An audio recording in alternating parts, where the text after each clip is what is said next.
Bonjour et bienvenue sur cette vidéo de présentation de Forge Explorer, votre outil d'exploration et de visualisation de la forge des communs numériques. Vous vous trouvez sur la page d'accueil. Elle est définie par deux boutons de choix d'exploration, par sujet et par projet. Si vous descendez dans cette page, vous pourrez trouver une première description des deux types d'exploration, ainsi qu'un petit descriptif de l'application et de ses contributeurs. Commençons par explorer les sujets. Vous voyez ici tous les sujets clés, typés ou créés sur la forge. Vous pouvez voir la liste de ces types sur la gauche. Cliquons sur Mathématiques. L'application vous amènera directement sur le nœud correspondant et le rendra visuellement plus facile à trouver sur votre écran. La taille d'un nœud d'un sujet dépend du nombre de projets qui lui sont relatifs. Mathématiques a donc 117 projets, Latex 116 et ainsi de suite. Vous pouvez déplacer les nœuds avec votre souris si vous le souhaitez, et organiser le graphe. Maintenant, double-cliquez sur le sujet ou cliquez Explore. Voici tous les projets publics qui font partie du thème mathématiques. Vous pouvez double-cliquer sur un projet ou appuyer sur le premier bouton de votre barre d'outils en bas pour explorer un projet.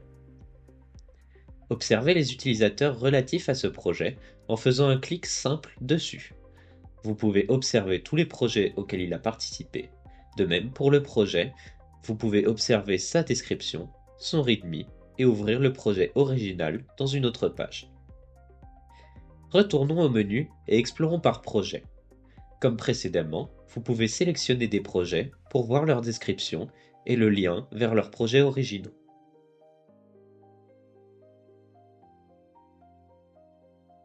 Maintenant, explorons.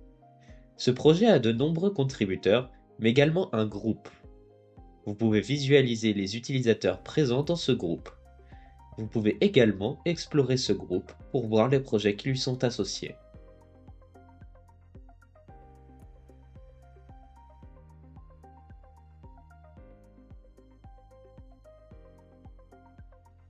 Retournons sur un utilisateur. Celui-ci a de nombreux projets. Observons cela.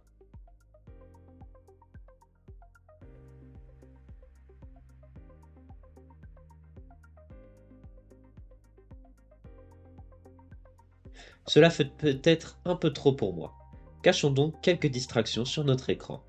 Utilisez Cacher la sélection sur votre barre d'outils, après avoir sélectionné ce que vous voulez voir disparaître. Il disparaîtra également dans la barre de gauche. À tout moment, et si vous êtes perdu, ouvrez la page d'aide dans votre barre d'outils. Vous y trouverez de la documentation sur les éléments principaux de votre page, mais également le lien vers un wiki plus détaillé. Ce graphe me plaît. Je veux le sauvegarder. Copions son lien. Si vous recollez ce lien, plus tard, dans votre barre de recherche, vous retomberez sur la même recherche avec les mêmes liens que vous avez affichés plus tôt. L'application recompile cependant toutes les associations qui n'auraient pas été affichées plus tôt. N'ayez pas peur de ces quelques traits supplémentaires. Et voilà, vous savez maintenant utiliser Forge Explorer. Félicitations! Vous pouvez maintenant observer votre propre projet, par exemple, ou vous amuser à découvrir ce que d'autres ont fait. Au revoir!